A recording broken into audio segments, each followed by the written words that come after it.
Exercise number 7.6 integration के अंदर। और कॉन्सेप्ट वाइज अगर मैं बात करूं तो आज हम लास्ट कॉन्सेप्ट पढ़ने वाले हैं इनडेफिनेट इंटीग्रल्स के अंदर, which is integration by parts. हाँ, फॉर्म्स तो आपको यहाँ पे बहुत सारी पढ़नी पड़ेंगी। अभी इंडेफिनेट में भी आप बहुत सारी फॉर्म्स पढ़ चुके हैं ऑलरेडी, और जब आप डेफिनेट इंटीग्रल्स पढ़ोगे उसमें बहुत सारी फॉर्म्स पढ़ोगे, मतलब करने का तरीका। बट कॉन्सेप्ट वाइज अगर हम बात करें तो हम आज इंटीग्रेशन बाय पार्ट्स लास्ट करने वाले हैं।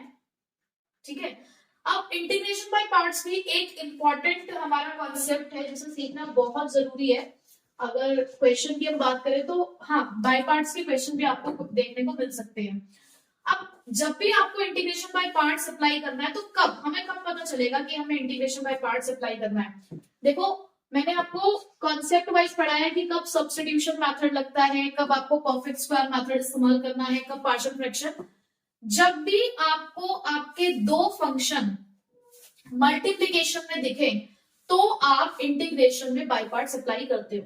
जब भी आपको इंटीग्रेशन में दो अलग अलग फंक्शन, देखो दो सेम फंक्शन अगर मल्टीप्लिकेशन में दिख रहा है तो कोई प्रॉब्लम नहीं है, लेकिन अगर दो अलग अलग फंक्शन आपको मल्टीप्लिकेशन में दिख रहे हैं तो यहाँ पर जैसे कि डिफरेंशिएशन होता है ना, प्रोडक्ट रूल, जिस तरीके से डिफरेंशिएशन में प्रोडक्ट रूल होता है, इसी तरीके से इंटीग्रेशन में बाय पार्ट्स रूल होता है। जहां पर आपको अगर दो अलग अलग फंक्शन मल्टीप्लिकेशन में दे रखे होते हैं तो उनको इंटीग्रेट करने का एक तरीका है हमारे पास। तो वहां पर सबसे पहले तो आपको ये डिसाइड करना है कि कौन से फंक्शन को फर्स्ट मानना है और कौन से फंक्शन को हमें सेकंड मानना है। ठीक है, तो उसका क्या तरीका है, आपको ये कॉन्सेप्ट यहाँ फॉलो करना होगा I8। ठीक है, जिसके अंदर I है इनवर्स ट्रिगो, L है आपका लॉगरिथम फंक्शन, A है आपका एल्जेब्रिक फंक्शन, T है आपका ट्रिग्नोमेट्रिक फंक्शन और X है आपका exponential.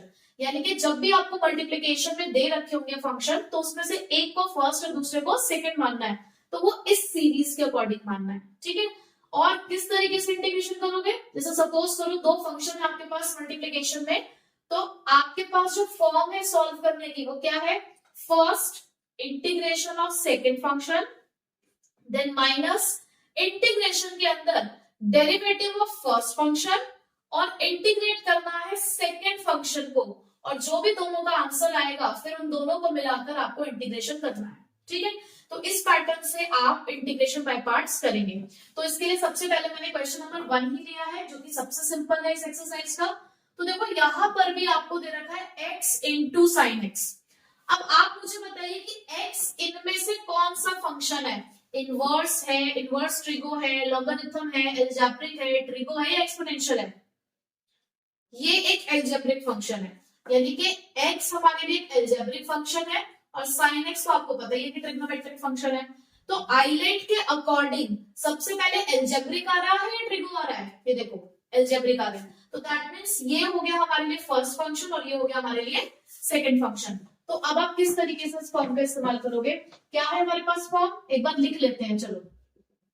First function as it is integration of second function minus d by d x of, यानी कि derivative of first function into में इंटीग्रेशन ऑफ सेकंड फंक्शन और then इस पूरे का इंटीग्रेशन। अब इसमें हम जब वैल्यूज पुट करेंगे तो देखो फर्स्ट फंक्शन है हमारे पास x, इंटीग्रेशन ऑफ सेकंड यानी कि sin x dx minus derivative of first function यानी कि derivative of x, then integration of second function again और इस पूरे का इंटीग्रेशन।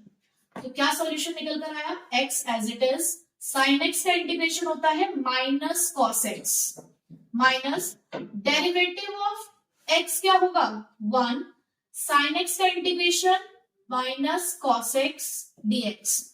उसके बाद ये हो जाएगा आपका माइनस x cos x, ये माइनस आ जाएगा आपका बाहर, ये प्लस में कन्वर्ट हो गया cos x dx। उसके बाद minus cos x plus cos x का इंटीग्रेशन होता है sin x प्लस c। तो ये आ गया आपका फाइनल आंसर। तो इस तरीके से अगर दो अलग अलग फंक्शन आपके पास मल्टीप्लिकेशन में, तो इसका इस्तेमाल करके आप बहुत इजीली उसका इंटीग्रेशन कर सकते हो। ठीक है, नेक्स्ट है हमारे पास x log 2x। अब फिर से हमें I8 को देखना है, तो I8 के अकॉर्डिंग आप जब भी आपके पास बाय पार्ट्स का क्वेश्चन आए आप ऐसे ऊपर लिख लेना। अब आप देख रहे हो कि x हमारे लिए एल्जेब्रिक है और ये तो लॉगरिथम फंक्शन है, तो लॉगरिथम फंक्शन पहले है एल्जेब्रिक से, तो इसका मतलब ये हमारे लिए फर्स्ट फंक्शन हो गया और ये सेकंड फंक्शन हो चुका है। तो हमारे पास फॉर्म क्या है, first as it is integration of second function minus integration के अंदर derivative of first function into integration of second function और इस पूरे का इंटीग्रेशन। ठीक है, अब log 2x as it is, x का इंटीग्रेशन क्या होता है, गलती से भी डेरिवेटिव मत कर देना, बहुत ध्यान से सॉल्व करना। बाय पार्ट्स वैसे तो इजी होता है, बच्चे कंफ्यूज होकर डेरिवेटिव और इंटीग्रेशन मिक्स कर देते हैं। तो यहाँ पर x का इंटीग्रेशन क्या होता है, एक्स स्क्वायर बाय 2। ठीक है, एक पावर ऐड हो जाती है और वही नीचे आ जाता है। डेरिवेटिव, अब log का डेरिवेटिव क्या होता है, याद करना है हमें कि log x का डेरिवेटिव क्या होता है, 1/x, यानी कि ये हो जाएगा 1/2x। और फिर क्योंकि हम चेन रूल अप्लाई करते थे डेरिवेटिव में, तो पहले आपने फंक्शन का डेरिवेटिव क्या है 1/2x, देन 2x का डेरिवेटिव क्या होगा 2। ठीक है, फिर उसके बाद यहां पर इंटीग्रेशन आप कर रहे हो x का, तो यहां पर ये हो जाएगा एक्स स्क्वायर बाय 2, और इस पूरे का भी हमें इंटीग्रेशन अभी करना है।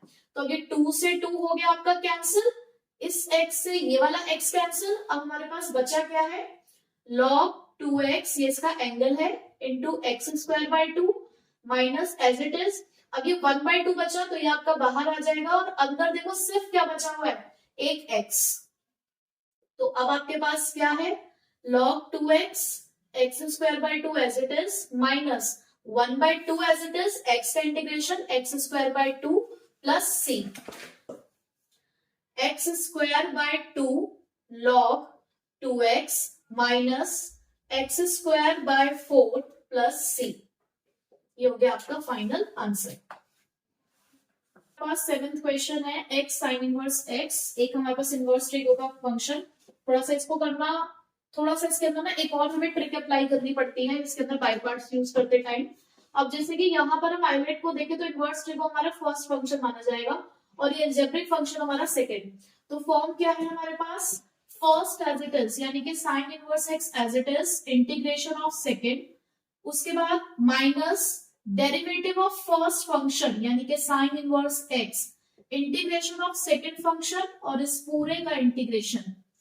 अब आप यहाँ पे जब करेंगे तो sine inverse x as it is, x का इंटीग्रेशन हो गया x square by 2 minus sine inverse x का जो डेरिवेटिव होता है वो होता है 1/1 माइनस एक्स स्क्वायर, और एक्स का इंटीग्रेशन अभी हम ऑलरेडी कर चुके हैं एक्स स्क्वायर बाय 2, और अभी आपको इस पूरे का इंटीग्रेशन करना है। ठीक है, अब आपने यहाँ पे क्या करना है, थोड़ा सा इसको सिंप्लीफाई कर लेते हैं। X square by 2 sine inverse x, ये 1/2 बाहर ले आओ। अंदर क्या बचा हमारे पास, अंदर हमारे पास बचा है x square upon under root के अंदर 1 माइनस एक्स स्क्वायर डीएक्स। अब ये जो अंदर फॉर्म बची है, अगर ये दोनों अलग अलग फंक्शन होते, सपोज ये होता साइन एक्स और ये होता ऊपर सपोज होता साइन इनवर्स एक्स अपॉन में 1 माइनस एक्स स्क्वायर, यानी कि एक इनवर्स ट्रिगो फंक्शन और दूसरा अलजेब्रिक, तो हम दोबारा बाय पार्ट्स लगा लेते हैं, कोई दिक्कत नहीं थी, हम सब्स्टिट्यूशन भी लगा सकते थे, बहुत कुछ कर सकते थे। बट यहाँ पर ना हमें एक ऐसा फंक्शन अपीयर हो गया है जिसको आप सब्स्टिट्यूशन से भी सॉल्व नहीं कर सकते, क्योंकि यहाँ भी एक्स स्क्वायर है, यहाँ भी एक्स स्क्वायर है। अगर मैं नीचे वाले को डिलीट करूंगी तो ऊपर उसका डेरिवेटिव है नहीं, तो यहाँ पे पहले हमें इस फंक्शन को किसी फॉर्म में कन्वर्ट करना पड़ेगा, हमें एक ट्रिक इस्तेमाल करनी पड़ेगी। एक तो जब ये अंडर रूट आ जाता है तो ये हमारे लिए और प्रॉब्लम क्रिएट करता है। तो देखो हम यहाँ पे क्या करने वाले हैं, हम यहाँ पर सबसे पहले x square by 2 sine inverse x, मैं पहली बात तो इसको करने वाली हूँ पॉजिटिव। ठीक है, ये जो नीचे वाला फंक्शन है मैं इसको ऊपर बनाने की कोशिश कर रही हूँ, तो मैंने यहाँ पर लिखा इसको प्लस 1/2। अगर मैं इसको प्लस कर रही हूँ उसका मतलब ये माइनस कहीं तो जाएगा, ये माइनस चला जाएगा अंदर, तो ये हो गया minus x square 1 minus x square. अब इसका फायदा क्या हुआ, देखो यहाँ पर भी माइनस का एक्स स्क्वायर और ऊपर भी माइनस का एक्स स्क्वायर है। अब अगर मुझे नीचे वाली फॉर्म ऊपर बनानी है तो यहाँ किस चीज की कमी है, 1 की, तो ठीक है हम 1 ले आते हैं। यहाँ पे 1 यहाँ चाहिए ना मुझे, यानी कि मुझे यहाँ पे 1 प्लस का चाहिए, पर क्या ऐसा कुछ भी कर सकते हैं क्या मैथमेटिक्स में, अगर कई चीज आप प्लस कर रहे हो तो एट द सेम टाइम वही चीज आपको माइनस भी करनी पड़ेगी। ठीक है, कोई बात नहीं, हमने कर लिया वो माइनस भी।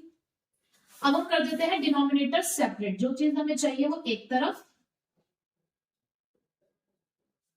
1 माइनस एक्स स्क्वायर अपॉन में अंडर रूट के अंदर 1 minus x square minus 1 upon under root के अंदर 1 माइनस एक्स स्क्वायर डीएक्स।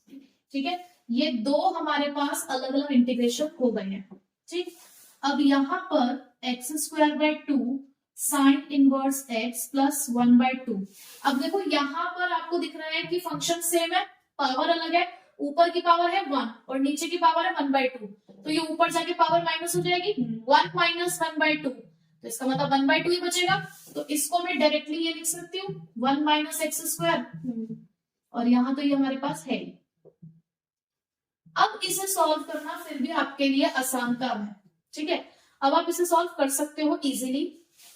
यहाँ पे जो दो फॉर्म्स अपीयर हुई है ना, ये भी एक फॉर्म है, ये आपकी ना नेक्स्ट एक्सरसाइज में है। नेक्स्ट एक्सरसाइज में आपको इसी से रिलेटेड दो फॉर्मूले पढ़ने हैं, और ये फॉर्म आप ऑलरेडी पढ़ चुके हैं। मैं थोड़ा सा याद दिला देती हूँ आपको।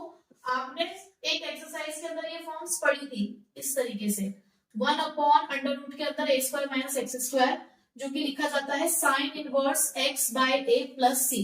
तो यहाँ पे जो a स्क्वायर है वो ये आपका 1 हो गया, 1 का स्क्वायर 1 ही होता है, एक्स स्क्वायर आपके पास है, तो यहाँ पे तो वो अप्लाई हो जाएगा। अगर मैं इसकी बात करूं तो ये भी एक फॉर्म है जो नेक्स्ट एक्सरसाइज में आप सीख लोगे, कोई बात नहीं, हम यहीं से सीख कर चलते हैं। ऐसे a square minus x square under के अंदर, जिसका फॉर्मूला है x बाय 2 अंडर के अंदर a square minus x square plus a square by 2 sine inverse x by a plus c। ठीक है, तो ये दो फॉर्म्स हम यहाँ पर अप्लाई करने वाले हैं। आप इसे नोट कर लेना, क्योंकि जब भी आप अप्लाई करो आपको लिखना होता है फॉर्मूला कि आपने क्या अप्लाई किया है। ठीक है, तो देखो सबसे पहले हमारे पास अब क्या बचा है, x square by 2 sine inverse x plus 1/2। अब पहले हम ये वाली फॉर्म अप्लाई करने जा रहे हैं, ये वाली। तो x बाय 2 अंडर के अंदर a square minus x square, यानी कि एज इट इज ये आ जाएगा आपका 1 minus x square plus a square. अब a स्क्वायर क्या है हमारे पास यहाँ पे 1, तो ये हो जाएगा आपका 1/2 sine inverse x by a। अब a तो फिर से 1 है, तो लिखो ना लिखो एक ही बात है। फिर उसके बाद प्लस नहीं माइनस, फिर उसके बाद माइनस में अब ये वाली फॉर्म के लिए आप ये अप्लाई करोगे, यानी कि minus sine inverse x by a। अब यहाँ पे a 1 ही है, तो प्लस, तो sine inverse x by a यानी कि 1, और ये आ जाएगा आपका प्लस c। ठीक है, अब देखो ये 2 इन सभी के साथ में मल्टीप्लीकेशन में है, तो आप सभी के साथ में इसको लेकर चलोगे, x by 2 sine inverse x plus ये हो जाएगा आपका x by 4 1 minus x square 1/4 sine inverse x minus 1/2 sine inverse x plus c। ठीक है, अब हमें कॉमन यहाँ पे कौन सा दिख रहा है, देखो यहाँ भी साइन इनवर्स x है, यहाँ भी साइन इनवर्स x है, और यहाँ पर भी हमारे पास साइन इनवर्स x है। ठीक है, तो ठीक है, इसको सॉल्व कर लेते हैं थोड़ा सा। अब देखो आप क्या कर सकते हो, आप ना यहाँ से 1/4 कॉमन लो। अब 1/4 अगर कॉमन लोगे तो देखो यहाँ पर हमारे पास 2 है, अगर मुझे इसे 1/4 में कॉमन लूंगी तो भाई यहाँ पर 2 आ जाएगा। ठीक है, तो यहाँ पर 1/4 साइन इनवर्स x कॉमन लिया है बेसिकली मैंने, तो यहाँ क्या बचेगा 2x स्क्वायर। समझ आ गया ना 2x स्क्वायर कैसे बचेगा, अगर मैं 1/4 मल्टीप्लाई करूंगी रिपीट आएगा। उसके बाद अब ये आपके पास मैंने यहाँ से 1/4 कॉमन लिया, इसको नहीं लेना क्योंकि मैंने साइन इनवर्स x भी कॉमन ले रखा है, इसमें साइन इनवर्स x है ही नहीं। अब यहाँ देखो ये मैंने कॉमन ले लिया है, तो यहाँ से 1/4 साइन इनवर्स x कॉमन ले लेते हैं। वैसे तो यहाँ तक भी अगर आप आंसर छोड़ दोगे कोई दिक्कत नहीं, बस इन दोनों को जरूर सॉल्व कर देना क्योंकि ये दोनों बिल्कुल सेम है। बट फिर भी हम अगर एक बार को और सिंप्लीफाई करें तो हमने 1/4 साइन इनवर्स x कॉमन ले लिया है, तो यहाँ बचेगा आपके पास 2x स्क्वायर। इसमें साइन इनवर्स x है ही नहीं, तो इसे हमें लेने की जरूरत नहीं है। इसमें ये 1/4 साइन इनवर्स x ऑलरेडी हमारा कॉमन है, तो ये बचेगा +1, और यहाँ से अगर आप 1/4 कॉमन ले रहे हो तो ये बचेगा -2 प्लस c, -2, और उसके बाद अब आपके पास क्या बचा हुआ है, सिर्फ प्लस का x अंडर रूट के अंदर 1 माइनस एक्स स्क्वायर अपॉन में 4 प्लस c। अब और सिंप्लीफाई करोगे तो 1/4 sine inverse x 2x square plus 1 minus 2, ये बचेगा माइनस का 1 प्लस x अंडर रूट के अंदर 1 minus x square upon 4 plus c। तो ये हो गया आपका फाइनल आंसर। ठीक है, नेक्स्ट अब हमारे पास एक टाइप है इंटीग्रेशन की जिससे आप डायरेक्टली आंसर निकाल सकते हो। देखो एक्सपोनेंशियल हमारे लिए एक बहुत बढ़िया प्रॉपर्टी लेकर आया है, एक बहुत ही अच्छा टाइप लेकर आया है एक्सपोनेंशियल हमारे लिए, कि अगर कभी भी आपके पास इंटीग्रेशन के अंदर एक्सपोनेंशियल के मल्टीप्लीकेशन में फंक्शन और उसका डेरिवेटिव दोनों अपीयर हो जाएं तो आप डायरेक्टली उसका इंटीग्रेशन लिख सकते हो EX इंटू में फंक्शन प्लस C। क्या है हमारे पास ये टाइप EX, ब्रैकेट में क्या दे रखा है हमारे पास fx plus f dash x, यानी कि फंक्शन उसका डेरिवेटिव साथ में ही अगर दे रखे हैं तो डायरेक्टली आप उसका इंटीग्रेशन लिख सकते हो without using any formula EX fx plus C। But आपको पता होना चाहिए बस कि हाँ ये फंक्शन है और ये उसका डेरिवेटिव है। अब जैसे कि मैंने आपके सामने क्वेश्चन नंबर 16 लिखा है, ठीक है, क्वेश्चन नंबर 16 में एक्सपोनेंशियल है हमारे पास और ब्रैकेट में है sin x plus cos x। अब आपको पता है साइन और कॉस एक दूसरे के डेरिवेटिव होते हैं, इंटीग्रेशन में भी आप इसे यूज करते हो। तो अगर मैं यहां पर fx मान लू sin x को, तो sin x का डेरिवेटिव क्या होगा cos x। sin x का डेरिवेटिव क्या होता है cos x ही होता है। तो यहां पर हमें पता चल चुका है कि ex की ये फॉर्म अपीयर हो गई है जहां पर sin x जो है वो फंक्शन है, यहाँ पर हमारे पास EX की वो यही वाली फॉर्म आ गई है कि जहां पर sin x फंक्शन और cos x उसका डेरिवेटिव है। तो आप डायरेक्टली आंसर क्या लिखोगे यहाँ पे EX sin x plus C। अब इसी तरीके से आपके सामने है क्वेश्चन नंबर 19। अब क्वेश्चन नंबर 19 के अंदर भी EX और यहाँ पर उसके ब्रैकेट में दो फंक्शंस दे रखे हैं। अब देखो 1/x, अगर इसका आप डेरिवेटिव करो तो वो क्या होता है -1/x² ही होता है। तो यहां पर भी हमें मिल चुका है कि fx है 1/x और f डैश x क्या दे रखा है आपको -1/x²। तो डायरेक्टली आप क्या आंसर लिखोगे इसका EX 1/x plus C। Next question हमारे पास है ये EX और ब्रैकेट में है 1 प्लस sin x और 1 प्लस cos x। अब डायरेक्टली हमें ये नहीं पता चल रहा है इसे देख के कि इसमें फंक्शन कौन सा है और उसका डेरिवेटिव कौन सा है, तो हम थोड़ा सा इसको सिंप्लीफाई करते हैं बाय यूजिंग आवर फॉर्मूलाज। तो 1 प्लस sin x का हमारे पास एक फॉर्मूला है cos x/2 plus sin x/2 का होल स्क्वायर। ये चीज हम पहले कर चुके हैं इसलिए मैं इसको बहुत डिटेल में डिस्कस नहीं कर रही हूँ। 1 प्लस cos x को हम लिख सकते हैं 2 cos स्क्वायर x/2। ठीक है, अगर आपको एक फॉर्मूले देखने हो तो मैंने आपको सारे ट्रिगर फॉर्मूले एक जगह पर पहले बताए हुए हैं। उसके बाद अब आप क्या कर सकते हो, आप इसको इस तरीके से भी लिख सकते हो cos x/2 plus sin x/2 upon में cos x/2, और ये जो 1/2 है आप इसे यहाँ पर बाहर ले आइए और इसको लिख दीजिए इस तरीके से इसका होल स्क्वायर। ठीक है, चलो मैं लिख देती हूँ। आप डिनोमिनेटर्स अलग अलग करोगे, cos x/2 upon cos x/2, sin x/2 upon में cos x/2, इस पूरे का होल स्क्वायर चल ही रहा है। अब आपके पास क्या बचा EX इंटू 1/2, ये हो जाएगा आपका 1 और sin अपॉन cos क्या होता है 10 x/2 का होल स्क्वायर। ठीक है, अब आप यहाँ पर ये होगा आपका a प्लस b का whole square, a plus b का होल स्क्वायर आप यहाँ पे अप्लाई करोगे, a प्लस b का होल स्क्वायर आप अप्लाई करोगे तो EX 1/2 और a स्क्वायर, देखो a प्लस b का होल स्क्वायर यानी कि 1 का स्क्वायर 1, b स्क्वायर यानी कि 10 स्क्वायर x/2 प्लस 2ab यानी कि 210 x/2। ठीक है, अब आपको पता होना चाहिए कि 1 plus 10 square x sec square x के इक्वल होता है, यानी कि यहाँ पर इसकी जगह पर आप sec स्क्वायर x/2 लिख सकते हैं इसकी प्लेस पर, और ये आपके पास बचा हुआ है 210 x/2। अब 1/2 को आप अंदर लेकर जाओ, जब इसको आप अंदर लेकर जाओगे, ये इंटीग्रेशन का साइन नहीं है यहाँ पे, अब आप 1/2 को अंदर लेकर जाओगे जब, तो ये हो जाएगा 1/2 sec square x/2 plus 1/2 into 2, ये कट जाएगा आपका तो 10 x/2। अब हम अगर गौर करें, अच्छा सबके मल्टीप्लीकेशन में यहाँ पे dx रहेगा, ठीक है, क्योंकि इंटीग्रेशन का साइन हम लगाते हुए चल रहे हैं। एक बार चेक करो 10 x/2 का डेरिवेटिव, ये हो जाएगा सबसे पहले sec स्क्वायर x/2 और x/2 का 1/2 यहाँ पे अपीयर हो रहा है। इसका मतलब यहाँ पे फंक्शन तो है 10 x/2 और उसका डेरिवेटिव क्या दिख रहा है आपको 1/2 sec स्क्वायर x/2। तो therefore the answer is EX fx, fx यानी कि 10x/2 प्लस c, ये आ गया आपका फाइनल आंसर। तो समटाइम्स डायरेक्ट फॉर्म अपीयर नहीं हो रही होती है, हमें पहले उसको और सिंप्लीफाई करके बनाना पड़ता है, पर बाद में उसका डायरेक्ट आंसर निकाल सकते हैं। तो इस तरीके से ये बाय पार्ट्स की एक्सरसाइज के मैंने आपको कुछ क्वेश्चंस करा दिए हैं जो मुझे लगा कि उस एक्सरसाइज को कवर कर रहे हैं। तो आप बाकी के क्वेश्चंस ट्राई करिएगा और इसी के साथ हमने 7.6 एक्सरसाइज कंप्लीट करी है।